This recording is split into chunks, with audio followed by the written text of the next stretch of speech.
Mentari siang menggantung tinggi, menyorot panas yang menyengat para pekerja bangunan yang sibuk merenovasi sebuah rumah mewah di pinggiran kota. Di antara deretan kuli yang hilir mudik, membawa material, tampak seorang pemuda berusia 23 tahun bernama Reno. Tubuhnya kekar karena terbiasa bekerja keras, kulitnya kecoklatan terbakar matahari, dan keringat mengalir deras membasahi kaos lusuh yang melekat di badannya. Reno mengangkat balok kayu berat ke pundaknya dan berjalan menuju sisi rumah, berusaha menyelesaikan tugasnya sebelum waktu istirahat tiba. Namun, baru beberapa langkah, suara lantang memecah keheningan. "Cepat Reno, jangan lambat begitu. Kerja itu pakai otak, bukan cuman otot," bentak Pak Dharma, mandor sekaligus pemilik proyek yang dikenal galak dan tak pernah puas dengan hasil kerja orang lain. Reno menghela napas panjang, mencoba menahan diri. Sudah berbulan-bulan ia bekerja di bawah komando Pak Dharma dan sudah hafal betul watak atasannya yang mudah marah. Setiap hari ada saja cacian keluar dari mulut pria paruh baya itu. Awalnya sakit hati, tapi lama-lama Reno terbiasa. Toh, ia butuh pekerjaan ini. Namun, siang itu ada sesuatu yang berbeda. Saat Reno menurunkan kayu di sudut halaman, matanya tanpa sengaja bertemu dengan sosok wanita yang berdiri di balik jendela lantai 2 rumah itu. Seorang wanita muda berwajah teduh, berambut hitam panjang yang tergerai indah, mengenakan gaun sederhana berwarna krem. Tatapan mata mereka bertemu sesaat dan perempuan itu tersenyum lembut. Reno hampir saja menjatuhkan kayu yang baru saja ia angkat. Dadanya berdebar aneh. Wanita itu siapa? Dia adalah Ratih, istri Pak Dharma. Reno pernah mendengar namanya disebut-sebut rekan kerja lain, tapi tak pernah benar-benar melihatnya dari dekat. Wanita itu jarang keluar rumah, apalagi berinteraksi dengan para pekerja kasar seperti dirinya. Tapi kini, dari balik jendela itu, Ratih menatapnya seolah ia bukan sekadar tukang bangunan biasa. Ada empati dalam sorot matanya, seakan ia paham betapa berat pekerjaan ini, betapa lelah tubuh Reno menahan beban setiap hari. Senyum itu, tatapan itu, entah kenapa membuat Reno lupa sejenak pada amarah Pak Dharma dan kerasnya hidup yang selama ini ia jalani. "Hei, Reno, mau bengong sampai kapan? Kerjain tuh sudut belakang," bentak Pak Dharma lagi, membuyarkan lamunan Reno. Reno cepat-cepat menunduk, kembali fokus pada pekerjaannya, tapi dalam hati senyum Ratih masih tertinggal jelas. Ada sesuatu yang mulai tumbuh dalam pikirannya, sesuatu yang selama ini tak pernah ia bayangkan.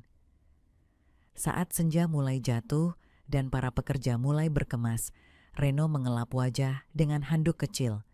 Ia bersiap pulang ketika tiba-tiba suara lembut menghentikannya. "Mas Reno?" Reno menoleh kaget. Di dekat pintu samping rumah, berdiri Ratih dengan senyum ramah, kini tanpa jendela yang membatasi mereka. "Iya, Bu," jawab Reno gugup, merasa kikuk. Ratih melangkah pelan mendekat. "Terima kasih sudah bekerja keras hari ini. Maaf kalau suami saya terlalu keras. Memang begitu orangnya, suka ngomel," ucapnya dengan nada lembut. Reno menggaruk kepala, tak tahu harus menjawab apa. "Oh, iya Bu. Namanya juga kerja, biasa dimarahi." Ratih tertawa kecil. "Tetap saja, saya tahu pasti capek. Jaga kesehatan, ya." Reno hanya mengangguk, tapi hatinya berdegup tak karuan. Itu cuma basa-basi biasa kan? Atau ada maksud lain? Malam itu, Reno pulang dengan pikiran melayang-layang. Ia sudah sering melihat perempuan cantik, tapi Ratih berbeda. Bukan cuma wajahnya yang menarik, tapi caranya memandang, caranya berbicara. Ada kelembutan yang terasa tulus, sesuatu yang sudah lama tak ia dapatkan dalam hidupnya yang keras ini. Dan sejak detik itu, muncul sebuah ide gila dalam benaknya. Awalnya, ia cuma menahan amarah pada Pak Dharma, ingin membalas semua hinaan dan bentakan yang diterimanya setiap hari. Tapi kini, setelah melihat Ratih, Reno merasa menemukan cara yang lebih elegan, merebut perhatian istri sang bos.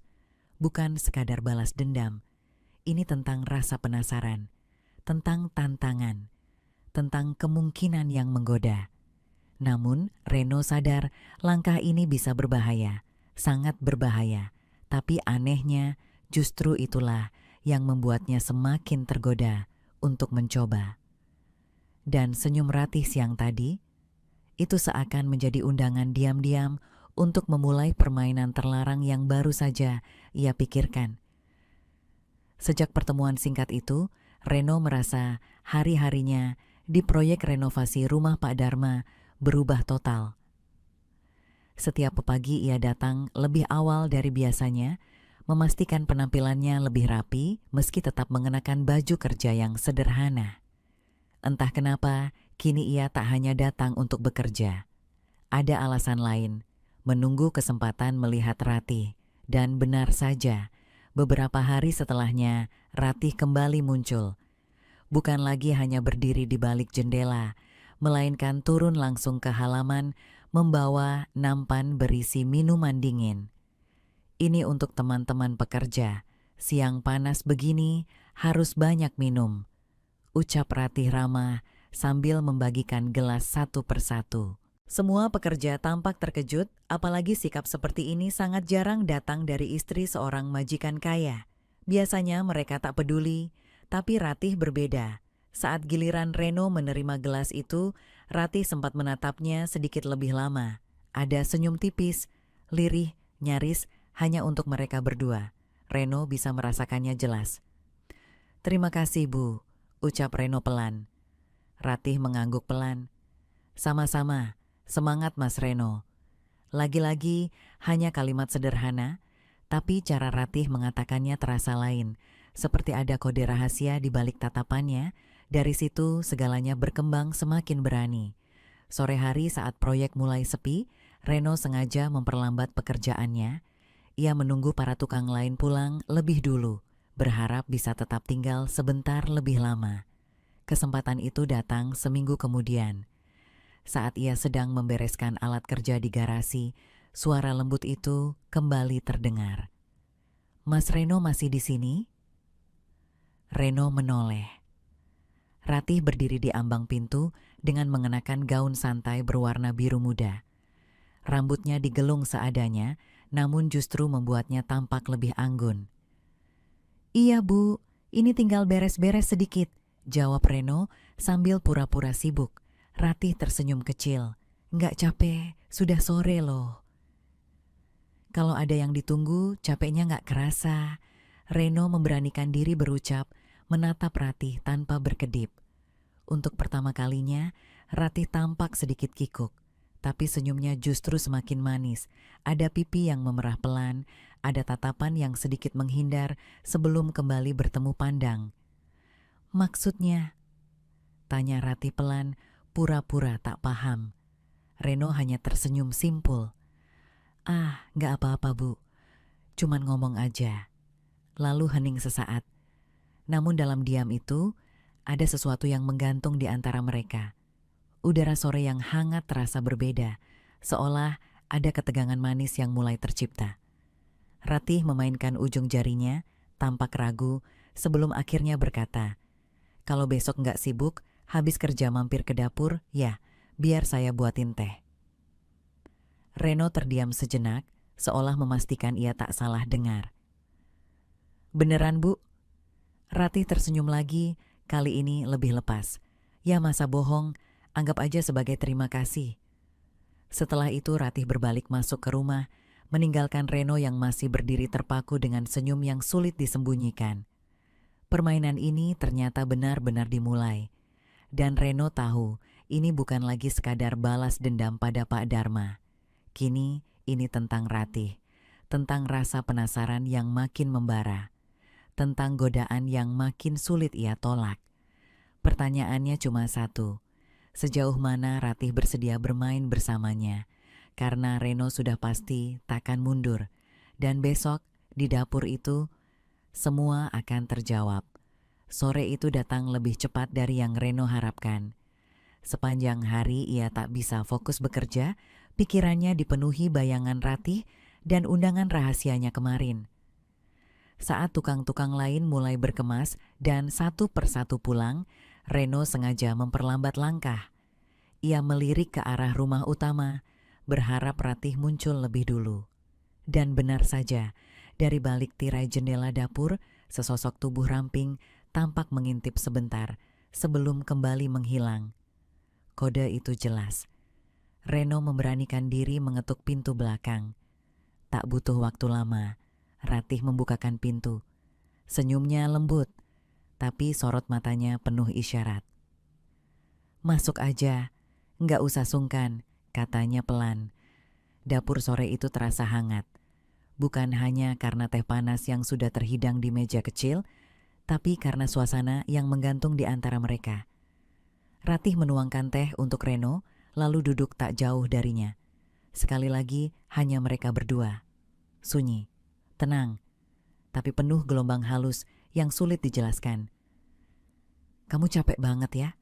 tanya Ratih, memperhatikan Reno dengan pandangan yang lebih lembut dari biasanya. "Nggak terlalu, mungkin cuman pikiran aja," jawab Reno jujur. Ratih tertawa kecil. "Pikiran tentang apa coba?" Reno menatapnya langsung, tanpa ragu lagi. "Tentang Bu Ratih." Untuk beberapa detik, Ratih terdiam. Lalu senyum itu muncul lagi, lebih berani, lebih jujur. "Mas Reno ini suka bercanda," balasnya pelan. Tapi matanya tak menghindar, justru menantang, seolah meminta Reno melangkah lebih jauh. Dan Reno tahu, ini saatnya. Ia mendekat sedikit, mencondongkan tubuh, memastikan ia membaca situasi dengan benar. "Kalau saya serius gimana?" bisiknya. Ratih menggigit bibir bawahnya sebentar, lalu menatap Reno lurus-lurus. Ada napas berat, ada keraguan terakhir yang akhirnya runtuh. "Jangan bilang-bilang siapa-siapa," ucap Ratih lirih. Hanya itu izin yang Reno butuhkan. Tangannya meraih jemari Ratih di atas meja. Hangat, halus, dan sama sekali tidak menolak. Justru menggenggam balik, perlahan namun pasti. Waktu seperti melambat. Tak ada lagi suara lain selain detak jantung mereka sendiri. Dan sebelum ada logika yang sempat menahan, bibir Reno sudah menemukan jalan ke bibir Ratih. Lembut, lama, penuh rasa penasaran yang akhirnya menemukan jawabannya. Ratih membalas, pelan tapi pasti. Seolah semua kegelisahan yang ia pendam akhirnya menemukan tempat untuk berlabuh. Saat mereka berpisah, Ratih tersenyum kecil, matanya berbinar. "Kayaknya aku yang salah ngajak kamu masuk dapur," bisiknya geli, meski rona merah di pipinya tak bisa disembunyikan. Reno terkekeh. "Kalau salahnya kayak gini, saya nggak masalah." Ratih berdiri, merapikan rambutnya, lalu berbisik, "Besok kalau ada waktu, kita ngobrol lebih lama ya." Lalu ia mengantar Reno keluar lewat pintu belakang, memastikan tak ada siapapun yang melihat. Dan saat Reno melangkah pulang sore itu, ia sadar satu hal, tak ada jalan kembali. Permainan ini sudah dimulai dan kini bukan cuman urusan godaan lagi. Ini soal keinginan yang tumbuh makin dalam. Antara dia, Ratih, dan rahasia di balik rumah mewah itu. Rahasia yang sepertinya baru saja mulai terbuka. Beberapa minggu setelah sore di dapur itu, hubungan mereka makin sulit disembunyikan. Setiap Reno datang bekerja, Ratih selalu punya alasan untuk mendekat. Mulai dari minta tolong memperbaiki keran, mengecek taman depan, sampai sekadar menawari teh sore. Dan Reno, dia terlalu larut menikmati permainan ini. Tatapan Ratih, sentuhan ringan di lengan, bisikan singkat saat orang lain tak melihat, semua itu candu yang tak bisa ditolak. Tapi semua rahasia, sebaik apapun disimpan, selalu punya celah. Hari itu hujan, turun deras sejak siang. Pekerjaan taman dihentikan lebih awal, para tukang sudah pulang. Tapi Reno sengaja bertahan, pura-pura bereskan alat, menunggu Ratih memberi kode. Dan benar saja, pintu belakang terbuka pelan. Ratih muncul, memakai daster tipis berwarna pastel, rambut digerai seadanya. "Udah selesai? Masuk dulu, hujan gini," ajaknya. Tanpa pikir panjang, Reno masuk. Suasana rumah sepi, hanya suara hujan deras di luar. Tak butuh waktu lama, tubuh Ratih sudah bersandar di dada Reno. Mereka saling memandang, seolah dunia cuma milik berdua. "Aku takut ketahuan, Mas," bisik Ratih. "Tenang, aku jagain." Tapi justru saat bibir mereka hampir bertemu lagi, terdengar suara pintu depan dibuka keras. Brak! Ratih langsung mendorong Reno menjauh, wajahnya pucat. Itu kayaknya suamiku pulang." Reno merasa jantungnya berhenti berdetak. Dia panik, matanya mencari jalan keluar. "Lewat dapur, cepat!" Ratih setengah mendorongnya. Reno buru-buru mengambil jaketnya dan berlari pelan ke pintu belakang, menahan napas.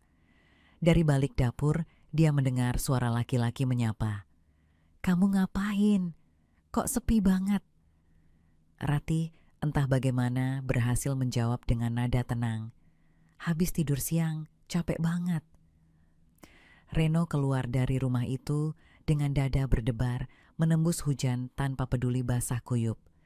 Di jalan setapak menuju gerbang, ia menoleh sebentar ke belakang. Ratih berdiri di balik jendela, mengintip pelan, wajahnya masih tegang. Tapi saat mata mereka bertemu, ada senyuman kecil. Senyuman yang bicara banyak. Mereka baru saja selamat dari bencana. Tapi Reno sadar betul, ini gak bisa diteruskan seperti ini. Sekali saja lengah, rahasia ini bisa pecah. Dan saat itu terjadi, bukan cuma pekerjaannya yang hilang, bisa jadi lebih dari itu. Tapi anehnya, justru rasa takut itu bikin semuanya makin menggoda. Dan tanpa sadar, Reno bergumam dalam hati, "Besok aku pasti balik lagi